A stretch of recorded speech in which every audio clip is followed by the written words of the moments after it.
Halo orang-orang sekalian, kita ketemu lagi di Ngehamtam, ngebahas HAM bersama tamu. Tamunya kali ini adalah nama yang sering muncul di komentar video-video saya di YouTube.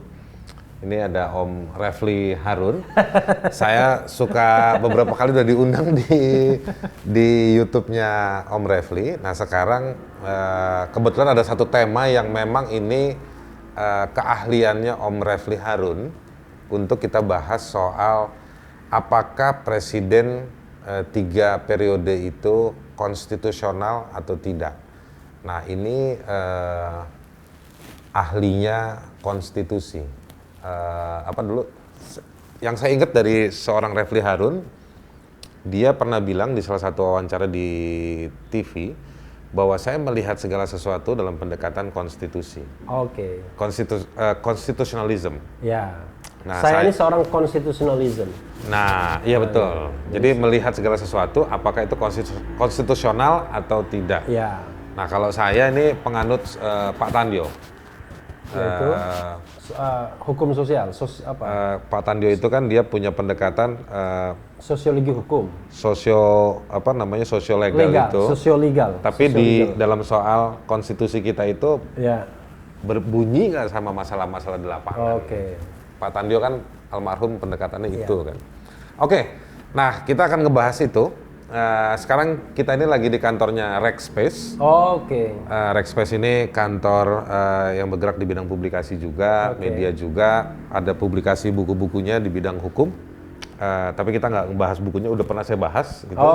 Kita ngebahas soal presiden 3 periode. Boleh dong, kan ada yang pernah 5. Ada yang 7 malah. 7 pernah. 7. Gaddafi nggak tahu berapa periode. Pak Harto kan 7. Nah kita coba daftar dulu nih Om Refli. Iya.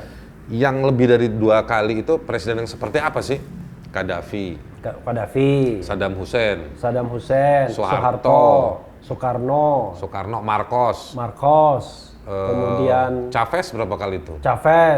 Itu lebih dari 2 kali tuh ya? Lebih dari 2 kali. Putin Ya. Nah jadi kalau saya bisa akhiri sih dialog ini langsung bagi yang selesai. setuju. Konklusinya udah selesai. Bagi yang setuju Indonesia 3 kali periode presidennya. Kita niru negara itu. Cek dulu di Kolombia seperti apa. Tapi jangan di salah, Libya seperti di apa. Iran itu ada pembatasan masa jabatan presiden. Di Irak dibatasi. Iran. Oh iya. Luar biasa kan? Iran dibatasi. Iya. Tapi saya mau balik dulu ke konstitusi kita. Iya. Boleh nggak 3 kali? Kalau konstitusinya hari ini tidak boleh. Tidak boleh. Tapi konstitusinya boleh dirubah katanya. Boleh diubah, itu masalahnya. Jadi kalau ada misalnya juru bicara presiden, ya Mas Fajrul yang mengatakan Jokowi tegak lurus terhadap konstitusi. Iya memang. Maksudnya, tapi yang ngerubah konstitusi bukan dia. Iya, konstitusi yang berlaku hari ini memang 2 periode maksimal. Tapi kalau konstitusinya diubah ya tegak lurus juga dia. Karena nggak mungkin bilang begitu konstitusinya diubah oleh MPR dia bilang enggak, saya nggak setuju dengan 3 periode, saya maunya 2 periode. Itu political statement, sikap politik dia boleh ya. Tetapi kalau dia bilang tegak lurus ya tergantung konstitusinya. Kalau konstitusinya bilang 2 periode, 3 periode dia ikut, 5 periode dia ikut, seumur hidup dia ikut juga. Dan di situ dia konsisten. Saya lurus. Taat pada konstitusi. Iya. Nah, gitu. soal konstitusinya yang berubah itu soal lain. Tapi begini Bung Haris ya, kenapa saya panggil Bung? Karena biasanya kalau di Refli Harun Channel selalu panggil Bung itu, saya bilang Bung itu orang yang masih punya harapan untuk jadi presiden di 2024 ke depan. Saya ada harapan jadi presiden. Makanya Ridwan Saidi nggak saya panggil Bung. Panggilnya Opa. Tetap panggil Babe. Ya. Jadi konstitusi dan konstitusionalisme itu dia tidak sama sebangun, ya kan? Jadi konstitusi itu bisa jadi negara yang otoriter itu punya konstitusi juga. Sudan punya konstitusi. Iya, tapi tidak berarti dia menganut atau mengadopsi nilai-nilai konstitusionalisme. Karena konstitusionalisme Jadi itu, kita mesti jelasin dulu sama orang-orang sekalian. Kalau konstitusionalisme itu atau konstitusionalisme itu apa tuh? Nah, jadi konstitusionalisme itu kan paham berkonstitusi. Tapi bukan hanya sekedar konstitusi, karena konstitusi itu punya dasar, punya sejarahnya. Kan sejarahnya salah satunya misalnya Membatasi kekuasaan. Misalnya di Inggris. Iya. Karena raja sewenang-wenang muncul Magna Carta misalnya. Sebagai konstitusi. Ya, Glorious Revolution. Oke. Kemudian di Amerika juga muncul konstitusi, di Perancis juga muncul konstitusi. Jadi konstitusi itu adalah sebuah aturan yang biasanya 3 hal setidaknya isinya. Oke. Satu, pembatasan kekuasaan, ya, limit the power. Kemudian kedua, membagi kekuasaan. Distribution of power. Ya, distribution of power atau separation of powers. Kemudian yang ketiga adalah biasanya protection of human right. Iya. Nah, dia berisi 3 itu paling tidak. Nah, Iya. kalau konstitusi itu tidak berisi 3 hal ini, maka kita tidak bisa mengatakan dia konstitusi yang konstitusionalisme, yang konstitusionalism. Dia konstitusi tapi kehilangan jati diri. Iya, dan kita hanya mengatakan bahwa dia hukum positif aja. Kayak Jerman dulu zaman Nazi. Itu nggak bisa dibilang kalau dia bukan negara hukum. Dia negara hukum juga, rule of law juga. Tapi hukum yang dia buat secara otoriter. Dia negara hukum, tapi tidak mengambil esensi dari rule of law atau Rechtsstaat. Dia justru menggunakan hukum untuk melindungi kekuasaannya. Iya. Bukan membatasi Ya, kekuasaan. sama seperti pemilu misalnya. Iya. Pemilu itu esensinya adalah fair competition, ya kan? Open and fair competition. Tapi kalau kompetisinya tidak open dan tidak fair, itu bukan pemilu namanya. Itu kegiatan yang dilakukan oleh KPU. Kira-kira begitu. Kan suka ada WA tuh, lapor bang, giat kami hari ini. Giat itu maksudnya gitu. kegiatan. Iya, gitu. Oke. Jadi ini penting tuh sama ini. Ya kan? Jadi ini orang-orang sekalian yang ada di channel ini penting nih ya. Untuk tahu bahwa punya konstitusi itu Undang-Undang Dasar 1945. Ya, itu konstitusi kita. Itu konstitusi kita. Tetapi konstitusi bukan berarti dia boleh keluar dari batas-batas. Jadi konstitusi ada batas-batasnya. Iya. Kata Om Refli tadi ada 3 hal. Paling tidak, ya. Paling tidak. Iya. Membatasi kekuasaan, membagi kekuasaan dan juga melindungi hak orang-orang yang sebenarnya punya kekuasaan. Iya. Kan kekuasaan dari tangan rakyat kan sebetulnya kan. Jadi hak asasinya di situ. Nah, kalau konstitusi tidak berisi minimal 3 hal tadi, maka dia namanya konstitusi tapi isinya bukan konstitusi. Tapi rohnya hilang. Rohnya hilang. Jadi ibarat kata Anda punya cangkir, tapi Anda isinya dengan apa ya enaknya, jangan cendol. Diisinya dengan zat kimia untuk penyemprotan pohon. Padahal gelas ini harusnya diisi dengan kopi. Ya. Apakah boleh diisi dengan zat kimia untuk penyemprotan pohon? Boleh. Boleh. Namanya gelas dan cairan. Iya, dia tetap gelas. Dia tetap gelas. Tapi dia sudah kehilangan esensi fungsinya. Dia kehilangan fungsinya. Kehilangan tujuan esensi. Waktu emak lo beli gelas ini. Itu kan tujuannya ya kan buat isi kopi sama teh kalau ada tamu. Oke, nah sekarang saya balik ke situasi ini.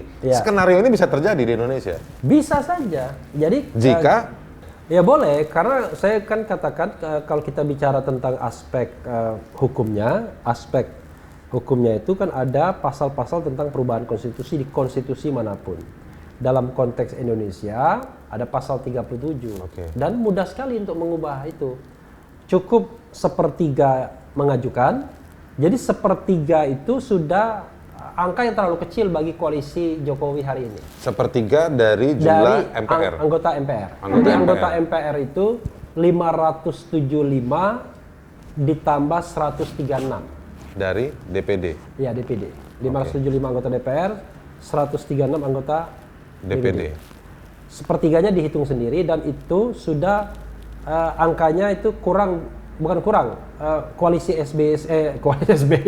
koalisi Jokowi sekarang itu sudah lebih dari 1/3, bahkan lebih dari separuh dari anggota MPR secara keseluruhan. Itu satu. Lalu untuk dibahas 3/4 harus hadir.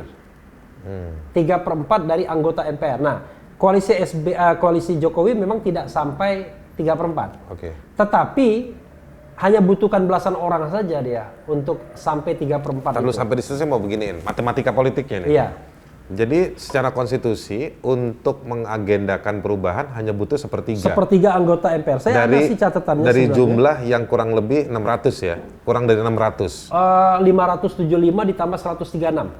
Ya 100, 600, 700. 75, 700 sekian ya. 700 orang. 700 sekian. 711. Jadi kalau misalnya Sepertiga sepertiga dari 711. itu saya matematika nggak terlalu bagus. Iya. Jadi kurang lebih itu berapa ya kalau Nah, ada nggak di sini? Belum ada. 750, nggak sampai 250 orang. Iya. Jadi sekitar 220. Iya. Iya. Hanya butuh 220 orang Iya. untuk meresmikan agenda. Meresmikan agendanya ya, belum berubah. Meresmikan agenda. Untuk presiden bisa 3 periode. Iya. Dan kalau pendukungnya Jokowi, koalisinya sudah lebih dari jumlah itu. Bahkan lebih dari separuh. Jadi 700. Partainya hanya? Jadi kalau kita bicara 700, 350, 355, 356. 356 itu separuh lebih. 357 lah, separuh plus 1, 357. Nah, padahal tidak 357, tapi sepertiga dari 711 itu kira-kira 240-an mungkin ya. 237. 237. Jadi untuk mengusulkan itu 237. Hanya 200. Nah, 237. Padahal yang namanya anggota DPR ini dari 575 itu yang bukan koalisi Jokowi itu hanyalah PKS 50 kursi, PAN 44 kursi, dan Demokrat 54 kursi. Jadi ya kira-kira 150-an. Iya, 150 kurang. Ya kan? Iya, 150 lah kurang lebih. 149. Iya. Padahal 575. Iya. Ya kan? Jadi kalau untuk mengusulkan saja itu selesai. Nah, setelah diusulkan 3/4 harus hadir dari 711 itu. Jadi 3/4 dari 711 itu harus hadir. Oke. Dan itu tidak susah juga bagi pemerintahan SBY. Saya yakin Pemerintahan Jokowi. Oh, pemerintahan Jokowi. Iya. Ini kangen SBY terus. Jadi gini, tapi kan kalau mau disimplifikasi, semua yang ada di MPR sama DPR kan punya bos. Iya, makanya saya bilang. Pimpinan partai politik. Makanya saya bilang. Itu jumlahnya nggak lebih dari jari di tangan kita. Iya, kalau saya bilang, kalau kita kerucutkan lagi realitas politiknya, perubahan konstitusi itu hanya tergantung 5 orang saja barangkali. Megawati. 1 Jokowi. 2 Megawati. Iya. 3 Prabowo Subianto. 4 itu Muhaimin Iskandar, 5 Surya Paloh, kemudian cukup 5 itu saja. Cukup 5 nih? Iya, 5 itu cukup. Yang lainnya ngikut saja saya kira. Iya. Cukup 5 itu. Ya kalau kita mau tambahkan, ya barangkali termasuk P3 misalnya kan, Soeharto Mono Arfa, tapi kan nggak signifikan, cuma 19 kursi. Iya. Zulkifli Hasan misalnya. Mono Arfa masukin situ 6. Iya, 6. Terus sisanya Zulkifli Hasan, AHY sama Sohibul bukan Sohibul, Saiku. Ahmad Saiku. Presiden PKS. Udah. Cuma 3 orang saja yang di luar mainstream. Lalu anggota-anggota DPD ya perorangan gampang sekali kan diajak. Karena mereka kan perorangan dan kadang-kadang mereka juga berafiliasi ke partai politik. Tapi mereka punya klaster-klaster tersendiri juga kan. Tetapi rata-rata mereka juga berafiliasi ke partai juga. Politik, partai pemerintah. Jadi on the paper, di atas kertas, maka mudah sekali mengubah konstitusi. Tapi kalau kita belajar tentang perubahan konstitusi, itu tidak ada yang saya pahami ya, yang sependek pengetahuan saya, tidak ada perubahan konstitusi itu yang biasanya tidak didahului oleh revolusi atau reformasi atau perubahan besar-besaran. Nah itu dia saya mau tanya, apa syarat untuk mengagendakan perubahan pasal dalam konstitusi? Ya syaratnya gampang sekali, diajukan sepertiga dan sebutkan alasannya, selesai. Nah pengajuan itu bentuknya apa? Tertulis kertas? Tertulis kepada... Ada naskah akademiknya? Tidak perlu naskah akademik, cukup alasan perubahan konstitusi aja. Misalnya terus tanda tangan, cap jempol semua? Iya, jadi kita mengumpulkan tanda tangan sepertiga minimal anggota MPR, mengajukan usul perubahan kepada pimpinan MPR agar diagendakan, dan usulnya pasal berapa dan alasannya apa. Kan dalam hal ini pasal 7 yang mau diubah. Alasannya bla bla bla bla. Untuk alasan cukup ditanyakan ke Arief Puyono. Karena dia yang paling Betul. Selalu ada alasan. Sama Muhammad Qodari. Oh iya. Nah, dua, Arief Puyono sama Muhammad Qodari. Kalau Qodari bukan cuma punya alasan, punya kaos. Punya kaos. Qodari. Biarin aja udah. Ntar dia bikin YouTube sendiri. Iya, jadi alasannya cuma dua itu saja. Oke. Ya, dua orang itu aja ditanya. Nah, alasan kan nggak terlalu penting. Yang penting adalah konstelasi politik. Iya. Kalau konstelasi politiknya memungkinkan, berubah itu barang. Nah, tapi ini kan nggak ada konstelasi politik. Nah, yang ada dominasi politik. Iya, enggak juga.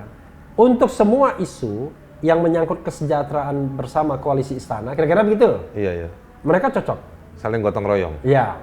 Tapi kalau sudah tentang 3 periode belum tentu cocok. Misal ya. Soalnya begini, Ya. ini saya mau tanya nih. Oke. Kan ada konstelasi politik, biar kelihatan asli nih ya, saya agak geser. Ini nggak ada kabelnya, iya kan? Jadi gini, soal situasi politik itu, soal situasi politik tadi itu, biasanya kan kayak ada peristiwa 98. Iya. Jadi muncullah Amin Rais, kita perlu amandemen dulu gitu kan.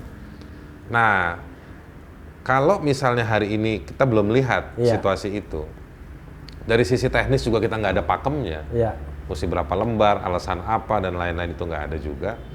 Nah, saya mau lihat di sisi seberangnya. Saya mau tanya misalnya begini. Sehat nggak secara dalam dunia demokrasi kita, dalam pendekatan konstitusi? Konstitusi kan tadi menjaga kesehatan demokrasi dan bangsa. Sehat nggak dalam demokrasi kita? Saya mau nguji. Kalau misalnya kalau diganti, sehat nggak? Diganti konstitusinya? Bukan, 2 periode benar-benar berakhir. Kan orang banyak yang ngebahas sekarang, tidak sehat, nggak bagus. Iya. Tapi sekarang saya minta penjelasan, sehat loh ini. Kalau 3 periode? Kalau 2 periode saja. Oke. Saya katakan sangat sehat. Kenapa? Karena begini, kita kan harus belajar dari pengalaman sejarah. Iya.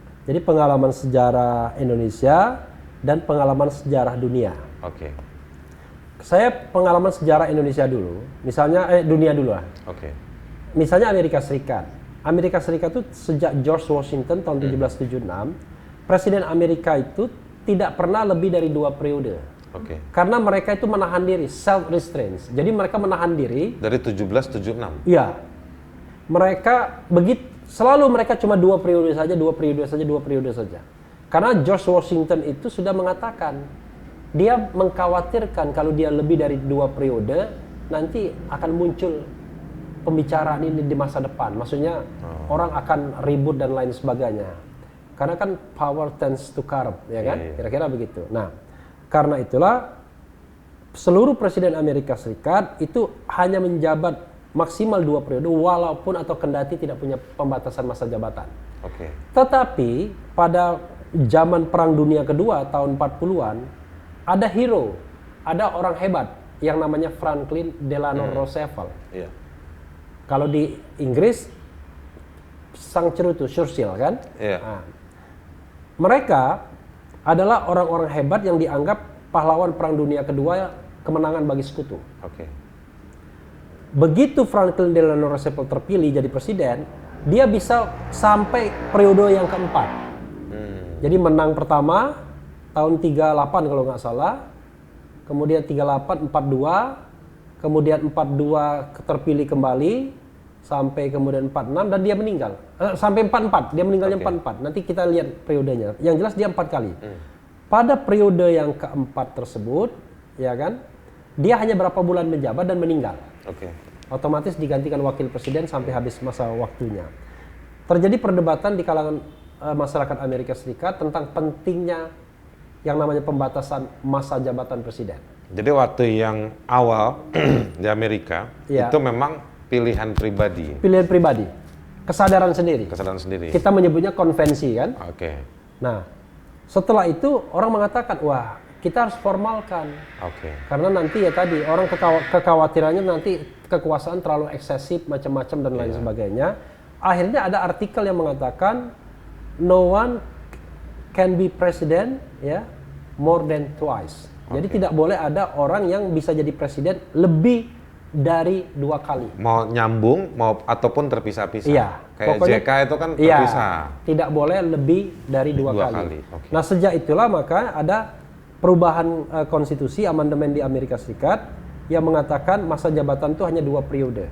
Oke. Nah, fenomena Amerika Serikat ini biasanya kan dia jadi trendsetter kan? Iya. Itu diikuti oleh konstitusi-konstitusi di dunia ini yang membatasi jabatan presiden 2 periode. Jadi fashion ya? Jadi passion. Jadi apa namanya?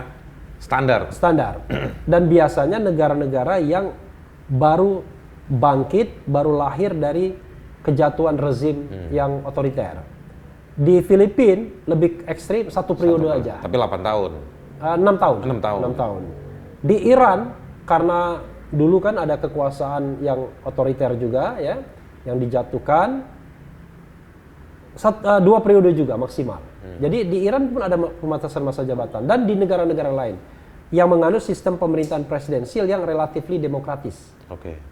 Kalau parlementer nggak ada pembatasan masa jabatan karena perdana menteri itu bukan presiden, dia parliamentary government. Nah, akhirnya Indonesia pun setelah adanya gelombang reformasi konstitusi tahun 98, hal yang pertama dilakukan adalah pembatasan berapa kali seorang bisa dipilih jadi presiden. Dan sebelum perubahan konstitusi ada TAP MPR terlebih dulu. Jadi sudah ada itu dulu. Jadi tahun 98 tuh. Tahun 98. TAP MPR-nya langsung. Nah, kalau kita bicara tentang roh reformasi, itu adalah pembatasan masa jabatan presiden karena trauma zaman Orde Baru. Dan sebelumnya Orde Baru muncul sebagai trauma dari zaman Orde Lama. Kan kira-kira begitu. Iya. Nah, saling lihat spion semua kan? Iya, tidak ada, tetapi pembatasan jabatan tidak ada. Nah, sekarang formal pembatasan jabatan. Jadi kalau kita misalnya memilih untuk lebih dari 2 kali masa jabatan, jangan lupa di Amerika Serikat masa jabatan bukan 4 tahun. Jadi 4 kali 2 8 tahun. Kita 5 tahun, 5 kali 2 10 tahun. Jadi presiden kita lebih lama menjabat daripada presiden Amerika. Barack Obama sehebat-hebatnya 8 tahun. Iya. Kita SBY 10 tahun, Jokowi insya Allah 10 tahun. Iya. Karena itu masa jabatan ini dianggap sudah cukup. Kenapa begitu? Karena rezim ini, kalau kita bicara rezim, kan tidak satu orang. Iya. Rezim itu berikut. Presiden itu kan lembaga. Iya. Lembaga kepresidenan. Iya, selain lembaga kepresidenan, dia juga kan membawa sebuah rezim kekuasaan. Iya. Mulai dari jabatan di lembaga-lembaga negara, kementerian atau non-kementerian, sampai yang sangat mengharukan, bukan mengharukan, menggiurkan jabatan-jabatan di BUMN misalnya. Betul. Pernah dulu kan? Pernah. Enak memang ya? Enak memang. Nanti kita bahas khusus soal itu. Enaknya menjadi komisaris BUMN. Ya, tetapi kan Refli Harun kan walaupun menjadi komisaris utama BUMN kan tidak pernah lelah untuk mengkritik kan? Menjadi komisaris BUMN tapi dimarahin sama orang istana. Iya. Dan dimarahi oleh pendukung Jokowi juga ya kan? Nah, karena mereka nggak paham. Nggak pahamnya adalah mereka berpikir BUMP, badan usaha milik pemerintah. Padahal badan usaha milik negara. Dan negara itu unsurnya tidak hanya pemerintah. Oposisi tapi juga negara. Iya. Kita juga negara. We are part of the state. Iya kan? Betul. Itu mereka yang nggak paham. Jadi seolah-olah badan usaha milik negara itu milik pemerintah. Tidak. Tapi udah kita nggak usah bahas itu dulu. Oh, jangan dulu. Kita balik dulu ke 3 presiden, tiga periode presiden. Silakan. Jadi, oke. Tapi sekarang begini, kita masuk ke realnya. Boleh minum kan? Boleh. Hati-hati palsu tuh. Ini bukan boleh lah. Ini asli. Jadi Om Refli, Iya. Presiden tegak lurus ke konstitusi. Iya. Konstitusi bisa berubah. Iya. Bisa bilang bahwa presiden bisa dipilih 10 kali. Iya. Nanti dia bilang saya konsisten, tegak terus ke konstitusi. Konstitusi bilang bisa, dia akan terus ke sana. Tapi dan itu bisa terjadi karena partai-partai pendukung jumlahnya mumpuni untuk mendukung perubahan itu. Dan sebetulnya kalau lebih kecilkan lagi, simplifikasi, hanya ada sejumlah orang yang punya nama besar dan kekuasaan besar di partainya menyetujui. Ya 5 orang sampai 7 orang tadi. 5 sampai 7 orang. Nah, sekarang saya mau balik tesisnya. Ya. Kira-kira Megawati setuju nggak? Nah, kan ada Puan. Ya, ada Ganjar. This is the question ya. Makanya saya tadi katakan untuk agenda lain bisa gotong royong, apalagi agenda kenikmatan ya kan? Iya. Bagi-bagi jabatan di BUMN misalnya. Tapi untuk agenda ini belum tentu sama. Karena sederhananya emang cuma Jokowi yang mau jadi presiden. Kita kagak, kira-kira begitu. Maka begitu dilemparkan kepada Erlangga Hartarto, which is partai nomor 2 ya, pemilik kursi di DPR, saya juga aneh juga pengen jadi presiden. Makanya dia udah kampanye kemana-mana nih, udah silaturahmi, ya kan? Begitu sama Gerindra, justru itu yang saya inginkan, Jokowi nggak nyalon lagi. Saya ini 2 kali kalah sama Jokowi, kira-kira begitu kan? Kesempatan Prabowo untuk dan jadi para pendukungnya yang dikenal sebagai kampret, ya kan? Kadrun. Bukan, cebong. Cebong Jokowi. Oh itu. Cebong kan Jokowi. Oh iya. Kalau Prabowo kan kadrun. Nggak bisa. Nggak bisa ya? Karena kadrun udah nggak setia lagi sama Prabowo. Nggak ada lagi pendukung yang bisa didikotomiskan. Maksudnya pendukung yang didikotomikan nggak bisa untuk konteks Prabowo saat ini. Oke. Karena dia kan udah bagian dari pemerintahan juga. Kadrun istana lah saya bilang.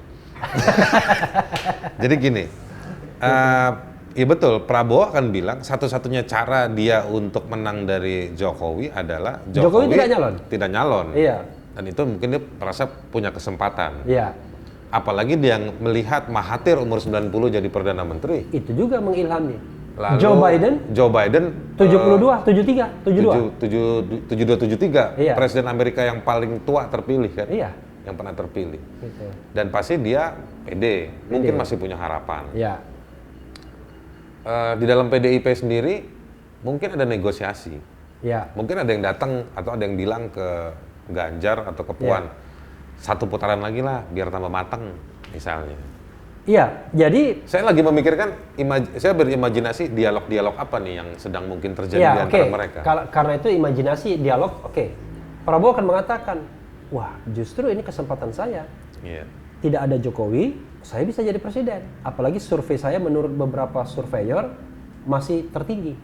Itu dialog Prabowo, jelas kan?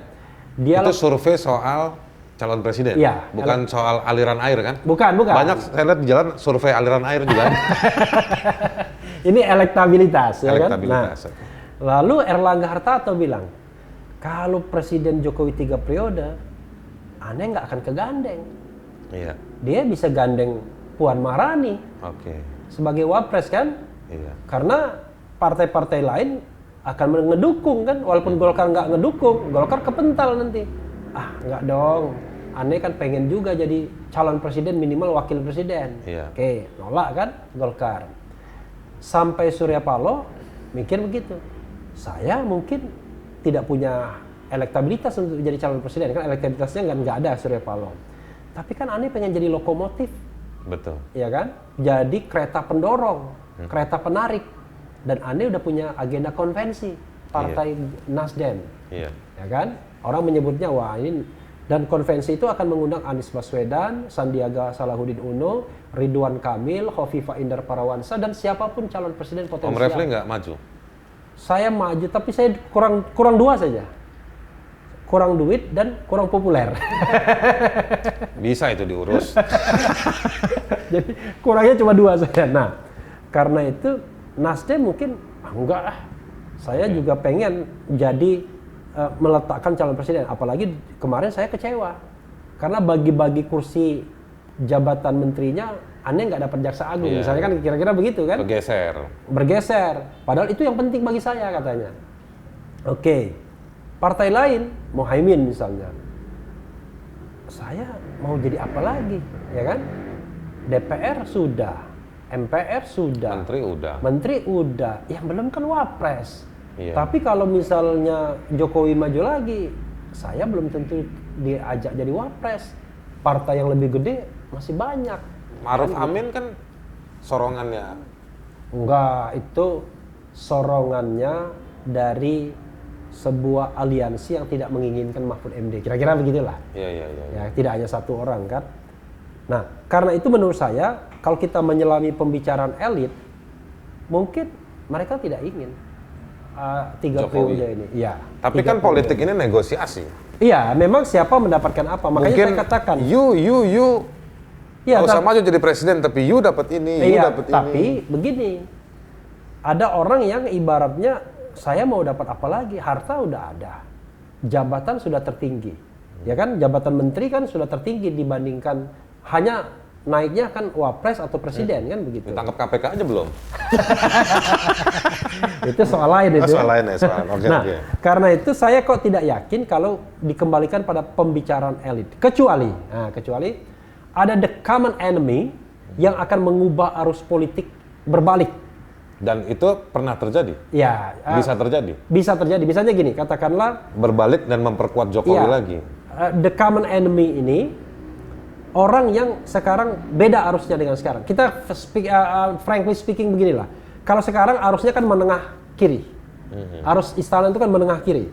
Jadi partai-partai menengah. Walaupun partai kanan ada juga seperti PKB sama P3. Tapi kan mainstreamnya adalah menengah kiri. Okay. Tiba-tiba ada calon yang kuat kanan, menengah kanan. Ya kan? Menengah kanan dan waduh, mereka yang berkuasa gelisah. Oke. Kita menghadapi the common enemy dan tidak ada yang bisa mengalahkan the common enemy ini kecuali Pak Jokowi.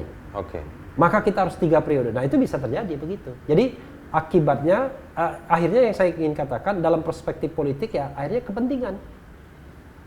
Jadi hukumnya clear, mudah bisa dilakukan on the paper, tapi situasi politiknya. Kalau kita bicara itu perubahan within the power. Di dalam istana, perubahan dalam istana, artinya di drive oleh kepentingan, ya kan? Driven by interest.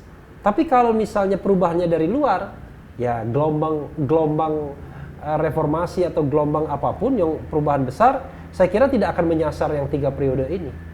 Justru dia akan menyasar hal-hal yang lebih fundamental lainnya, misalnya perubahan tentang Mahkamah Konstitusi, perubahan tentang sistem pemilu dan lain sebagainya, dan termasuk juga misalnya penghapusan presidensial threshold misalnya. Saya mau begini. Kalau misalnya situasinya seperti itu, ini kan berarti ada diskusi kita nih yang berlangsung 17 jam ini kita bisa lihat ya. Ada 2 hal besar yang penting, bahwa kita punya koridor konstitusi, tetapi koridor konstitusi ini sebetulnya dia membutuhkan satu syarat yang non-konstitusional, yaitu satu situasi. Nah, satu situasi ini sebetulnya inilah serunya, isi berita kita kan hari-hari menuju 2024 akan seperti itu. Soal situasi-situasi ini. Nah, yang saya mau lihat lagi balik ke kepentingan konstitusinya, kita ini menurut Om Refli, bangsa ini loyal nggak dengan konstitusi? Karena dengan situasi itu memungkinkan memungkinkan para pejabat itu tidak loyal dengan nilai-nilai konstitusi. Saya malah bertanya balik, kapan kita loyal dengan konstitusi? Jadi kalau di hukum itu, saya kira Bung Haris juga tahu ini, di hukum itu ada bangsa yang punya legal culture yang kuat.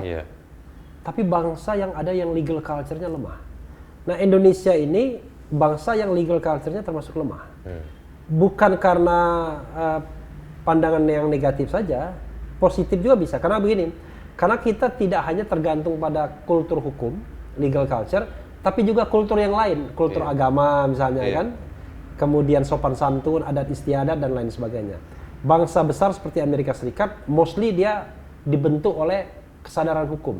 Pokoknya dia nggak peduli yang lainnya, hukum yang mengikat dia. Kalau kita yang mengikat kita tuh banyak, hukum yang ngomong A, tapi belakangnya bisa B, kan begitu. Nah, karena itu menurut saya kita belum sampai pada bangsa yang dimana betul-betul menjunjung konstitusi sebagai harga mati, itu belum. Banyak hal-hal yang sifatnya konstitusionalistik misalnya, tapi kita langgar. Saya kasih contoh beginilah. Misalnya presidensial threshold, itu melanggar konstitusi sebenarnya. Sangat jelas melanggar konstitusi, baik prinsip konstitusionalisme maupun konstitusi itu sendiri, isi dalam konstitusi kita. Tapi toh dipelihara. Pertanyaannya adalah, kenapa kita memelihara presidensial threshold? Karena kepentingan. Dan kepentingan itu celakanya juga dipelihara juga oleh lembaga semacam Mahkamah Konstitusi. Saya bolak-balik nggak paham tuh kenapa presidensial threshold itu dipertahankan. Misalnya gitu. Kecuali satu alasan saja, untuk menghilangkan pesaing, membunuh pesaing di tahap awal agar pesaing itu nggak banyak, head to head terus. Tapi kan harus di-maintain, harus ada persaingan, karena itu juga hak kan? Iya, karena itulah sebenarnya kalau kita bicara prinsip konstitusionalisme dan demokrasi, kan pemilu itu harusnya open and fair competition. Iya. Jadi misalnya Bung Haris ya bisa bermimpi jadi presiden, tidak harus menjadi ketua umum partai politik dulu, ya kan? Darah biru dulu. Nggak perlu selaman selumun supaya bisa masuk partai dulu. Iya. Saya mau jadi presiden, boleh dong. Boleh. Nah, karena itulah konstitusionalisme, demokrasi harus bisa menyediakan pintu untuk itu. Ini pintu calon perseorangannya ditutup, ya kan? Lalu pintu partai politiknya dipersempit. Nah, ini yang menjadi persoalan. Contoh misalnya. Saya tuh takutnya gini, suatu hari tuh kita nggak punya presiden sama sekali. Iya, karena nggak bisa milih presiden. Karena syarat presiden adalah bahaya kan? Besok syarat presidennya orang yang sudah pernah jadi presiden. Iya. Maka sekarang Donald Trump paling mungkin kalau syarat presiden orang yang pernah menjadi presiden, maka calon presiden itu cuma 3, ya kan? Iya. SBY, Megawati, dengan Jokowi. Iya. Bayangkan. Tinggal 2 lah, karena Jokowi masih presiden. Iya, nah untuk 2024 nanti. Oke, kalau lewat 2024. Iya, atau syarat presiden adalah orang yang sedang menjabat sebagai presiden. Itu cuma 1. Baik, orang-orang sekalian, jadi bisa panjang kita diskusinya. Apalagi kalau ditambah 1 periode pembahasannya, bisa tambah panjang lagi. Tapi begini, konstitusi itu produknya manusia ya, produknya manusia. Dan dia dimonopoli atau hanya dikuasai, akses untuk merubahnya hanya pada segelintir orang. Siapa mereka? Mereka adalah orang-orang yang Anda pilih. Hanya gara-gara mungkin 50.000, 70.000, tapi mudah-mudahan kita semua udah insaf, sudah kecewa gitu ya. Tapi mereka sudah ada di sana dan bisa merubah menjadi 3 kali periode untuk presiden dalam agenda perubahan konstitusi itu. Nah, akan tetapi kita masih akan melihat drama-drama politik di hari-hari menuju 2024 karena partai-partai politik yang hari ini ada di tengah putaran pendukung Jokowi itu juga punya calon. Tapi sekali lagi ini semua tawar-menawar. Ada kepentingan, ada kebutuhan. Jadi kenapa saya bilang ada kebutuhan juga, bukan cuma keinginan. Karena mungkin karena dia ada kebutuhan, dia harus legowo menerima tawaran-tawaran tertentu. Gitu, supaya tidak mengejar keinginan-keinginan tertentunya juga. Jadi orang-orang sekalian,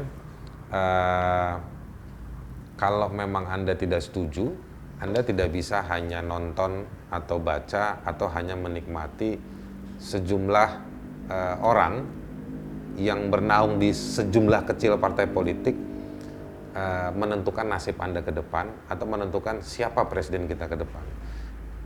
Itu balik lagi harus ke kita. Caranya bagaimana Anda bisa memobilisasi diskusi-diskusi, berbagi informasi, saling mendidik, saling berbagi kekuatan untuk menunjukkan bahwa kalau memang setuju kenapa, kalau nggak setuju juga kenapa.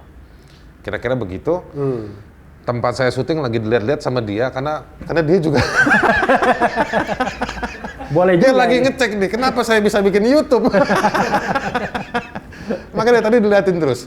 Kita akan ketemu lagi. Terima kasih Om Refli. Iya. Terima kasih banyak. Om Refli. Kasih saya kesempatan untuk lebih serius dengan akun YouTube Haris Azhar Channel. Komunitas Cendol Production membantu saya untuk memproduksi, ya kan? Supaya tiap 2 hari bisa ada video baru. Saya tidak akan respon setiap saat komentar yang ada di setiap video.